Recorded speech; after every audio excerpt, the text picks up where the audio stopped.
अस्सलाम वालेकुम। हमारा जो चैप्टर है ऑडिट एविडेंस का, उसके आज हम लेक्चर नंबर 13 पर हैं और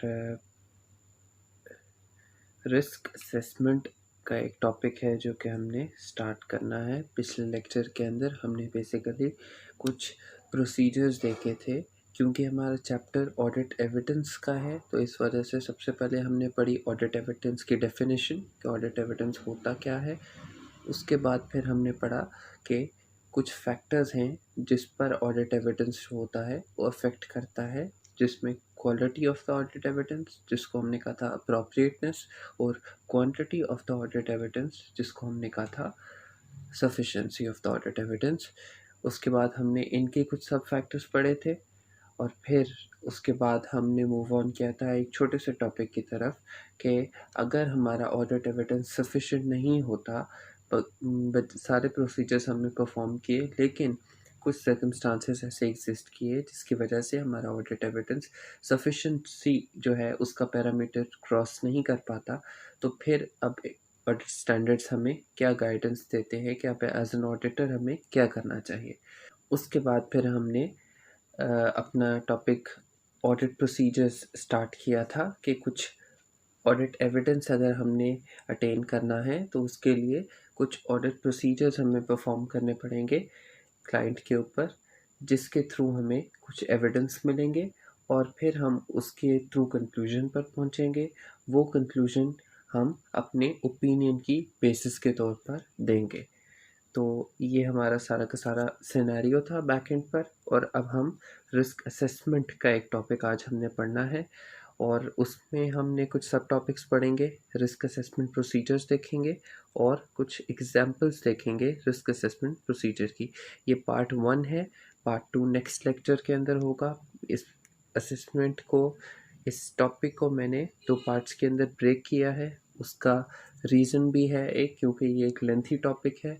अगर मैं एक ही लेक्चर के अंदर ये सारा का सारा कवर कर दूंगा कॉन्टीन्यूटी और फ्लो को मेंटेन रखने के लिए, तो ये लेक्चर बहुत लंबा हो जाएगा। तो इस वजह से टू कट शॉर्ट मैंने इसको 2 लेक्चर्स के अंदर डिवाइड कर दिया, 2 पार्ट्स के अंदर डिवाइड कर दिया है। चलें जी, लेक्चर की तरफ मूव ऑन करते हैं जी। हमारा टॉपिक है रिस्क असेसमेंट प्रोसीजर्स। सबसे पहले इन प्रोसीजर्स को समझने से पहले आपको समझना ज़रूरी है कि रिस्क असेसमेंट क्या होती है। रिस्क असेसमेंट बेसिकली एक असेसमेंट होती है, एक एवेल्युएशन होती है।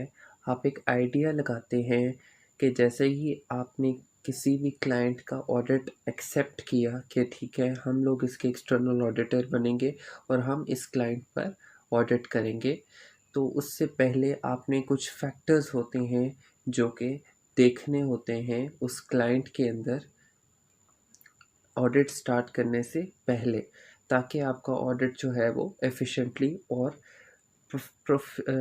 प्रोफेशनली कंडक्ट हो सके। जिसके लिए हम क्या करते हैं, क्लाइंट के अंदर रिस्क असेसमेंट करते हैं। रिस्क को असेस करते हैं कि ये क्लाइंट कितना रिस्की है। वो किस तरह से हम कर सकते हैं, वो हम कुछ प्रोसीजर्स परफॉर्म करते हैं बेसिकली, जिसके थ्रू हमें पता लगता है कि जिसके थ्रू हमें एविडेंस मिलता है कि ये क्लाइंट जो है ये रिस्की कितना, किस हद तक रिस्की है और इसके अंदर क्या क्या रिस्क्स जो हैं, इस अगर हम इसको ऑडिट करेंगे तो क्या रिस्क्स जो होंगे वो हमें फेस करने पड़ेंगे।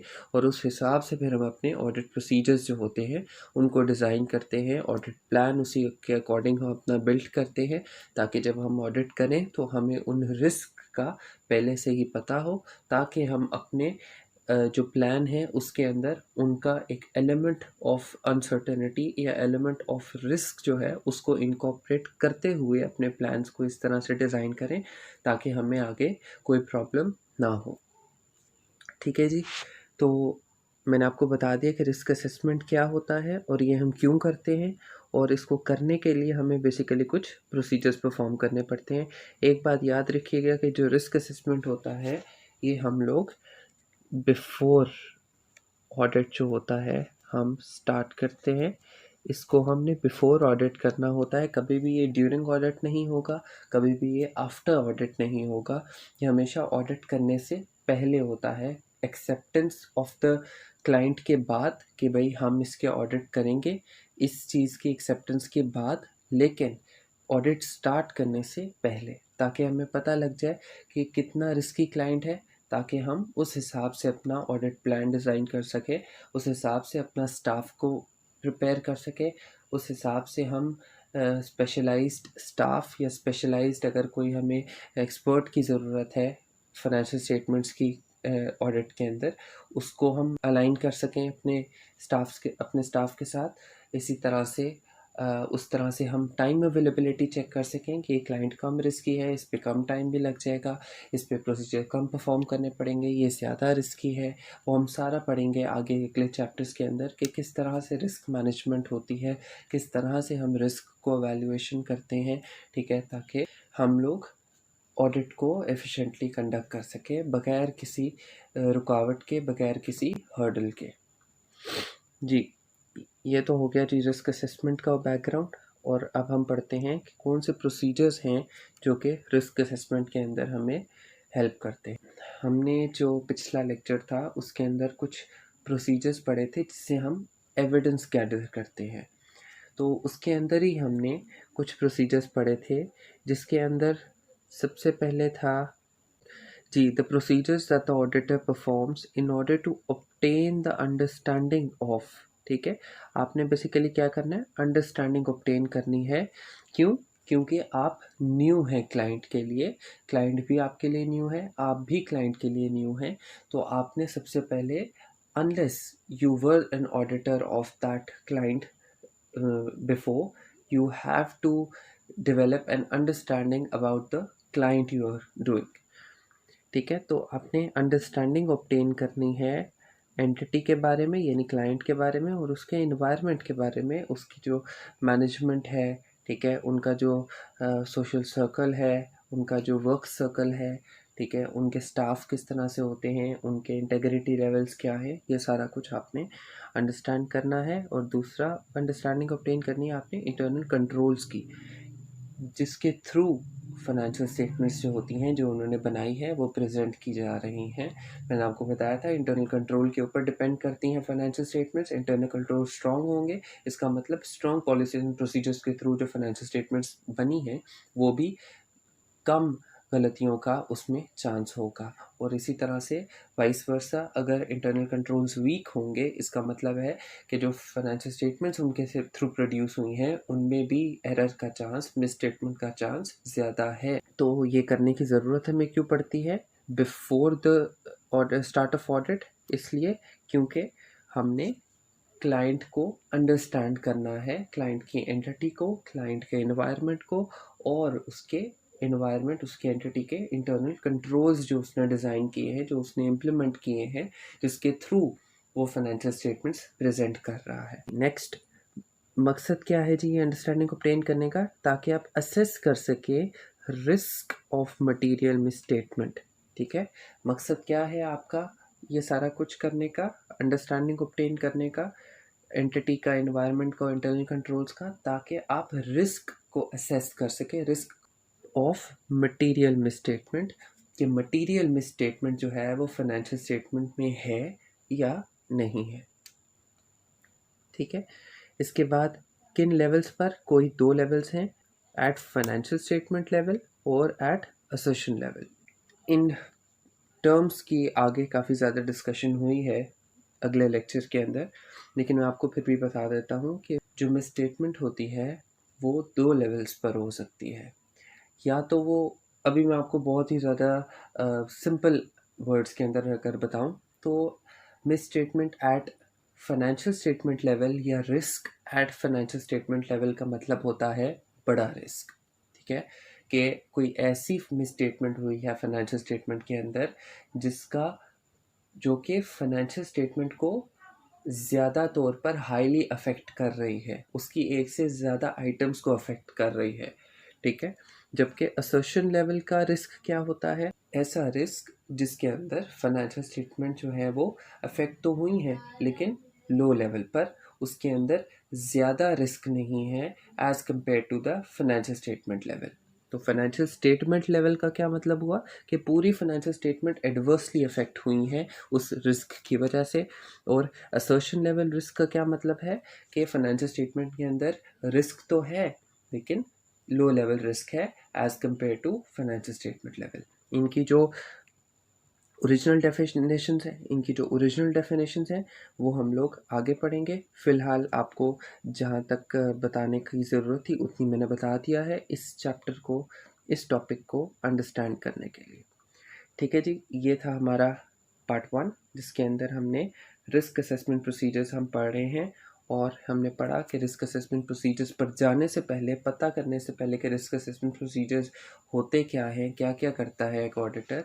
सबसे पहले हमें ज़रूरी है समझना कि रिस्क असेसमेंट एक ऑडिटर क्यों परफॉर्म करता है, क्यों ज़रूरत पड़ती है रिस्क असेसमेंट की। तो मैंने आपको बताया कि risk assessment basically at start of audit या फिर आप कहते हैं बिफोर ऑडिट जो होता है वो परफॉर्म किया जाता है। प्रिलिमिनरी एक एक्टिविटी होती है जिसको परफॉर्म करना ज़रूरी होता है ताकि आप रिस्क असेस कर सकें फाइनेंशियल स्टेटमेंट का के अंदर कितना रिस्क है, और इस हिसाब से फिर आप अपने पॉलिसीज़ प्रोसीजर्स, आप अपने प्लान जो हैं उनको फॉर्मुलेट कर सकें। ठीक है जी, इसके बाद अब हम पढ़ते हैं कि रिस्क असेसमेंट प्रोसीजर्स क्या क्या होते हैं, जिसके अंदर आपने अभी जो पिछला लेक्चर था इसके अंदर हमने कुछ प्रोसीजर्स पढ़े थे जो कि एक ऑडिटर यूज़ करता है ऑडिट एविडेंस ऑब्टेन करने के लिए। उसके अंदर हमने पढ़ा था इंक्वायरी, उसके अंदर हमने पढ़ा था ऑब्जर्वेशन, उसके अंदर हमने पढ़ा था इंस्पेक्शन, और फिर उसी के अंदर हमने पढ़ा था एनालिटिकल प्रोसीजर। तो इसका क्या मतलब हुआ कि रिस्क असेसमेंट प्रोसीजर्स भी कहीं हद तक, काफ़ी हद तक वही जो प्रोसीजर्स हमने ऑलरेडी पढ़े हैं ऑडिट एविडेंस ऑब्टेन करने के लिए, वही यूज़ होते हैं रिस्क असेसमेंट प्रोसीजर्स के तौर पर। के अंदर डिफरेंस क्या आता है, क्योंकि रिस्क असेसमेंट के अंदर इंक्वायरी, ऑब्जर्वेशन, इंस्पेक्शन और एनालिटिकल प्रोसीजर खाली होते हैं, ठीक है, जबकि एक्सटर्नल कॉन्फर्मेशन, जबकि रिकैलकुलेशन, जबकि रीपरफॉर्मेंस, ये जो 3 प्रोसीजर्स हैं ये हम जब हमारे पास फाइनेंशियल स्टेटमेंट्स आ जाती हैं, जब हम ऑडिट स्टार्ट कर देते हैं, तब हम एविडेंस गेन करना शुरू करते हैं, तब हमें उन प्रोसीजर्स की ज़रूरत पड़ती है और तब ही प्रैक्टिकली वो प्रोसीजर्स परफॉर्म हो सकते हैं।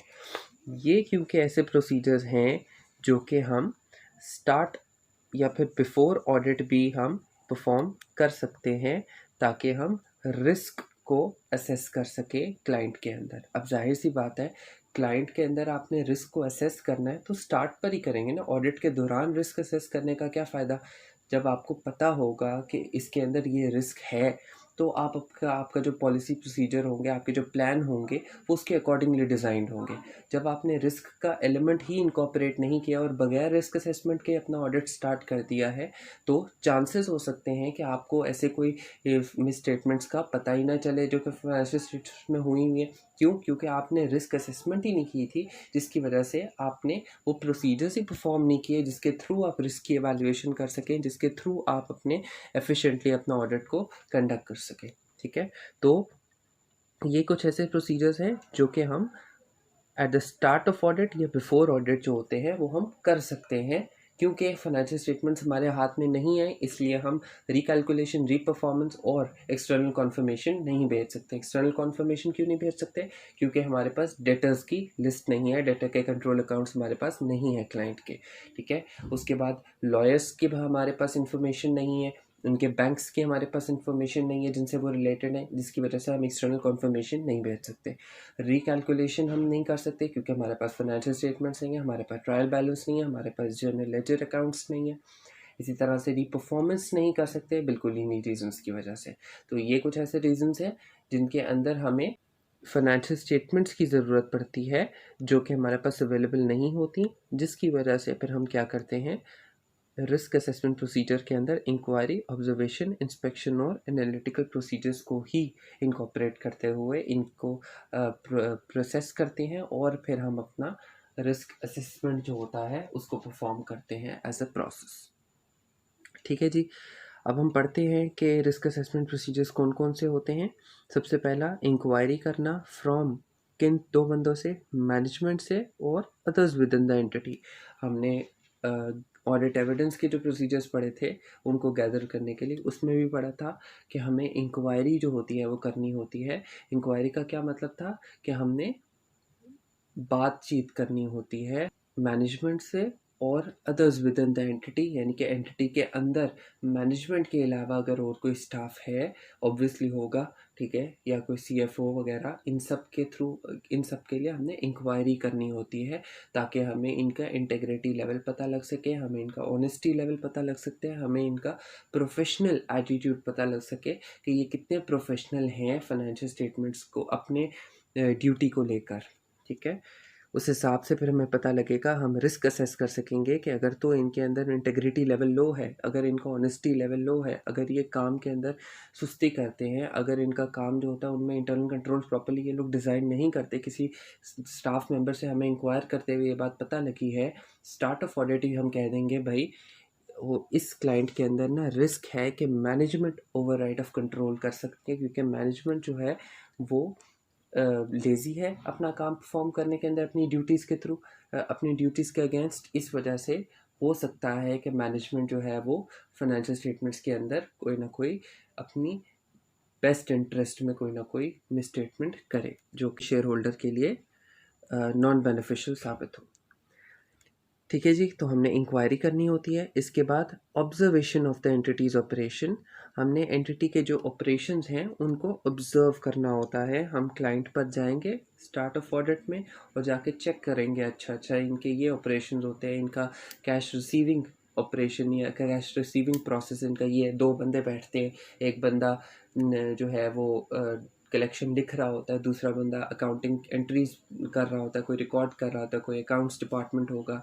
इसी तरह से पेरोल के अंदर जो डिपार्टमेंट में बैठे हुए हैं वो एक पेरोल बना रहा है, एक जो है वो लेबर कॉस्ट कैलकुलेट कर रहा है, एक अकाउंट्स के अंदर इन कर रहा है एंट्रीज। इस तरह से हमने ऑब्जर्व करना होता है, इस तरह से फिजिकल काउंट हो रहा है, इस तरह से क्लाइंट जो होता है अपने इन इन्वेंट्री को आइटम्स को अलहदा रखता है, इसको अलहदा रखता है, फिक्स एसेट्स यहाँ पड़े हुए हैं, इतने हैं, इस सारा कुछ हमने ऑब्जर्व करना होता है क्लाइंट के ऑपरेशंस को, ताकि हमें बिफोर ऑडिट ही पता लग सके कि हमने जब ड्यूरिंग ऑडिट जाना है, जब हम ऑडिट स्टार्ट करेंगे तो हमें पता हो कि सब कुछ कैसे कैसे क्लाइंट करते हैं। जी, इंक्वायरी होगी, ऑब्जर्वेशन हो गया, उसके बाद क्या करनी है जी? Inspection of the records and documents, ठीक है। अब क्योंकि ये बिफोर ऑडिट तो नहीं हो सकता क्योंकि आपके पास फाइनेंशियल स्टेटमेंट्स नहीं आती, तो स्टार्ट ऑफ ऑडिट भी मैंने आपको बताया कि ऑडिट स्टार्ट करने से पहले या फिर ऑडिट के प्रिलिमिनरी फेज़ के अंदर, बेसिक फ़ेज़ के अंदर, आप जहाँ पर ये रिस्क असेसमेंट प्रोसीजर्स परफॉर्म करते हैं, वहीं पर आपके पास जो भी डॉक्यूमेंट्स आएंगे, जो भी रिकॉर्ड्स आपको क्लाइंट देता है या आपके हाथ लगते हैं, आपने उनकी इंस्पेक्शन करनी है, आपने उनके अंदर लुक थ्रू करना है, आपने उनको देखना है, फिज़िकल एग्जामिनेशन करनी है, ताकि आप जो हैं वो सर्टन हो सकें अपने डिसीजन पर। जी, इसके बाद लास्ट हमारा जो एक प्रोसीजर रहता है दैट इज़ एनालिटिकल प्रोसीजर। मैंने आपको बताया था कि एनालिटिकल प्रोसीजर बेसिकली सबसे ज़्यादा एक आप कह दें कि प्योर एविडेंस प्रोसीजर की फॉर्म होती है, जिसके थ्रू आपको एक बहुत ही अच्छा और बहुत ही फर्म एविडेंस मिलता है। रीज़न बीइंग कि आपके पास जो भी डेटा होता है वो एक आपकी फ़िज़िकल एग्जामिनेशन पर बेस करता है, आपके किसी किसी थर्ड पार्टी के थ्रू आपको वो बात पता नहीं लगती। मैनेजमेंट ऑफ द क्लाइंट जो है वो आपको नहीं बताती। आपके हाथ में फाइनेंशियल स्टेटमेंट्स होती हैं, आप खुद कंपैरिजन करके देखते हैं करंट ईयर का पुराने साल के पिछले साल से, या फिर करंट ईयर का इंडस्ट्री एवरेज से, या फिर करंट ईयर का कंपेटिटर्स से, या फिर करंट ईयर का रेशियोज़ कैलकुलेट करके करंट ईयर की रेशियोज़ कैलकुलेट करते हैं और पिछले साल की रेशियो कैलकुलेट करते हैं। आपको डिफरेंस पता लग जाता है कि पिछले साल जो है वो नेट सेल्स का इतना परसेंट जो है वो हमारा ग्रॉस प्रॉफिट था और इस साल जो है वो इतना है, तो इसमें क्यों वेरिएंस आ रहा है, ये फिर आप इंक्वायर करते हैं मैनेजमेंट से। ठीक हो गया। तो इधर रिस्क असेसमेंट प्रोसीजर्स के तौर पे भी हम एनालिटिकल प्रोसीजर को यूज़ कर सकते हैं। रिस्क असेसमेंट क्या है कि आपने रिस्क एवेल्युएट करना होता है कि कितना ये क्लाइंट रिस्की है जिस पर मैं ऑडिट करने जा रहा हूँ, जिस पर मैं काम करने जा रहा हूँ, ताकि मैं अपने प्रोसीजर भी उसी तरह से डिज़ाइन कर सकूं, अपने स्टाफ को उसी तरह से उस तरह ही उतने ही लेवल के एक्सपीरियंस स्पेशलाइज्ड स्टाफ को एंगेज कर सकूं।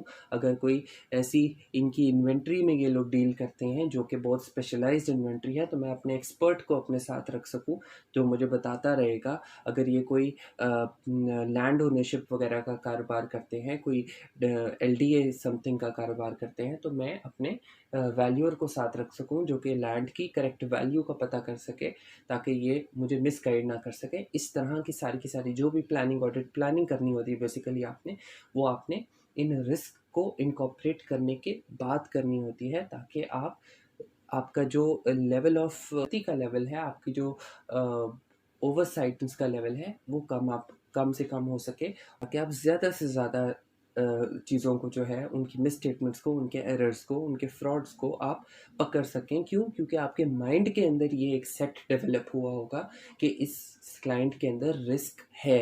किस तरह का रिस्क है वो बात की बात है, लेकिन फ़िलहाल रिस्क असेसमेंट से आपने छोटी-छोटी एक एरियाज़ हाइलाइट कर लेने हैं। जबकि आप ऑडिट में जाएँ तो आपको पता हो कि किन एरियाज़ पर आपने ज़्यादा इम्पोर्टेंस देनी है, किन एरियाज़ पर आपने कम टाइम देना है, कम स्टाफ भी इधर काम कर जाएगा, और किस एरिया पर आपने स्पेशलाइज्ड स्टाफ जो है उसको असाइन करना है, ताकि गलती जो है वो ना हो सके और ऑडिट बहुत ही ज़्यादा प्रोफेशनल तरीके से हैंडल हो सके।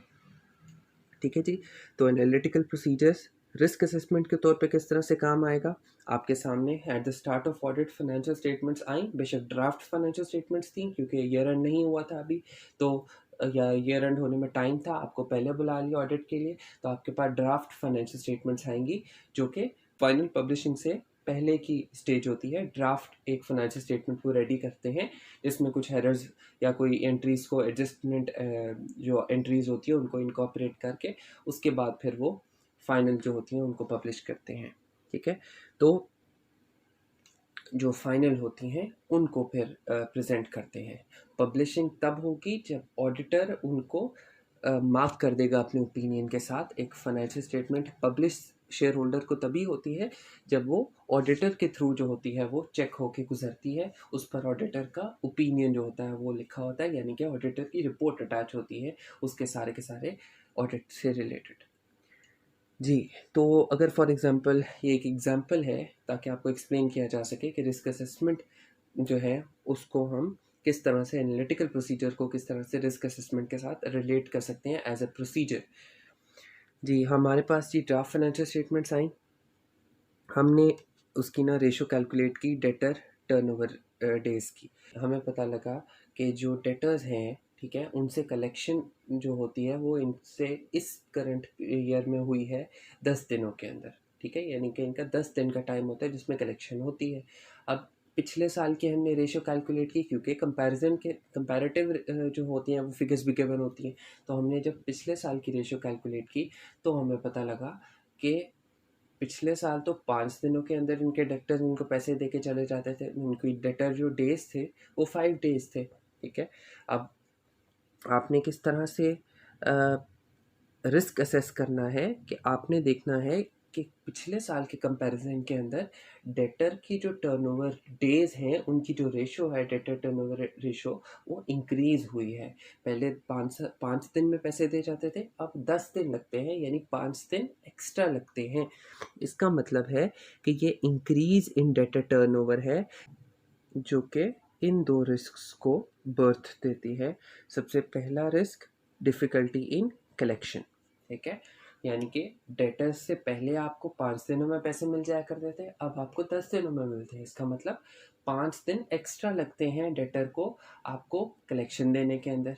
ठीक है, इसका मतलब आपको डिफ़िकल्टी हो रही है कलेक्शन में।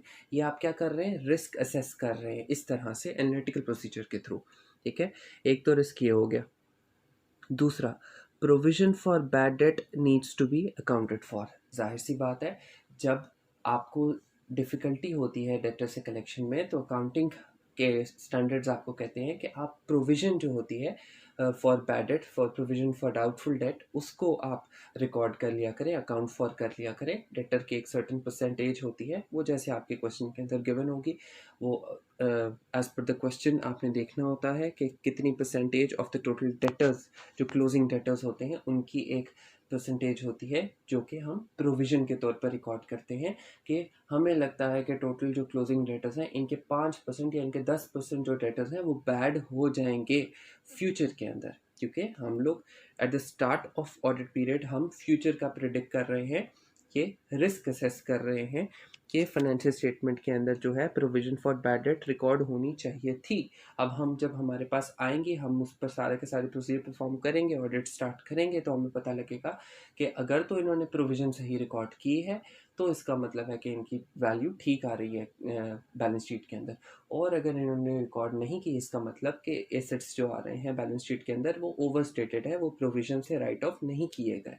इस तरह से फिर हम ये असेस करेंगे कि ये जो डेटर्स हैं, ये हमारा एक की एरिया है जिस पर हमने फोकस करना है, अपने स्टाफ को भी इसी पर लगाना है, ज़्यादा से ज़्यादा टाइम भी इसी पर देना है, ताकि इसके अंदर कोई ना कोई अगर मिसस्टेटमेंट है या कोई फ्रॉड है जो, या कोई एरर है जो कि मैनेजमेंट ने किया है, जो वो छुपाना चाह रहे हैं या उनसे अनइंटेंशनली हुआ है, तो उनको करेक्ट किया जा सके, उनको बताया जा सके मैनेजमेंट को इस बारे में, ठीक है, वो टाइमली डिटेक्ट हो सके। तो इस तरह से आपने ये जो प्रोसीजर्स हैं इनको रिस्क असेस करने के लिए आपने डिज़ाइन करने हैं, और इस तरह से आप ये प्रोसीजर्स अप्लाई करेंगे eight the start of audit या बिफोर ऑडिट, ताकि आपको पता हो कि किन एरियाज़ पर मैंने ज़्यादा फोकस करना है जब मैं ऑडिट स्टार्ट करूँगा, और किन एरियाज़ पर कम फोकस करके भी, कम काम करके भी, कम टाइम या कम स्टाफ असाइन करके भी काम हो जाएगा। क्यों? क्योंकि ये risky area high risk area नहीं है, लो रिस्क एरिया है। ठीक है जी, ये हमारा आज का लेक्चर था। आई होप कि आपको सारे के सारे जो पॉइंट्स हैं, सारे के सारे कॉन्सेप्ट्स हैं, वो क्लियर हो गए होंगे। पिछले लेक्चर्स रिवाइज करते रहिएगा ताकि आप लोग कंटिन्यूटी में आपके लेक्चर्स जो हैं, आपकी नॉलेज रह सके, और आप कोई एक ऐसा छोटा मोटा कॉन्सेप्ट भी हो तो उसको भी मिस ना कर सकें, आपको उसका नो हाउ हो, आपको उसकी एक बेसिक अंडरस्टैंडिंग जो है, जो कि कैफ 9 के लेवल पर रिक्वायर्ड है, वो आपको हो, ताकि आप एग्ज़ाम लेवल क्वेश्चन पर जब हम मूव करेंगे अपनी प्रैक्टिस सेशन पर, तो फिर हम उसको अलाइन कर सकें, आपके कॉन्सेप्ट्स जो हैं वो आपके क्वेश्चन के साथ, आपके स्टेटमेंट्स के साथ अलाइन हो सकें। जो आप स्टेटमेंट पढ़ें क्वेश्चन की, तो आपको पता हो सके कि यहाँ पर कौन से कॉन्सेप्ट्स जो हैं वो टेस्ट किए जा रहे हैं बाय द एग्ज़ामिनर। ठीक है जी, अगर ये लेक्चर्स जो हैं ये आपके लिए बेनिफिशियल हैं तो इनको प्लीज़ लाइक कीजिएगा, और ज़्यादा से ज़्यादा अपने फ्रेंड्स के साथ, अपने उन स्टूडेंट्स के साथ, अपने उन कोलीग्स के साथ जो कि ऑडिट का पेपर जो है वो सितंबर अटेम्प्ट के अंदर या उससे आगे कभी भी अगर प्लान कर रहे हैं देने का, तो वो जो है वो इन लेक्चर्स के थ्रू थोड़ी बहुत उनको बेसिक नॉलेज जो है, बेसिक कॉन्सेप्चुअल जो अंडरस्टैंडिंग है वो पहुंच सके, ताकि वो ऑडिट के पेपर के अंदर अच्छा परफॉर्म कर सकें। जी थैंक यू, अस्सलाम वालेकुम।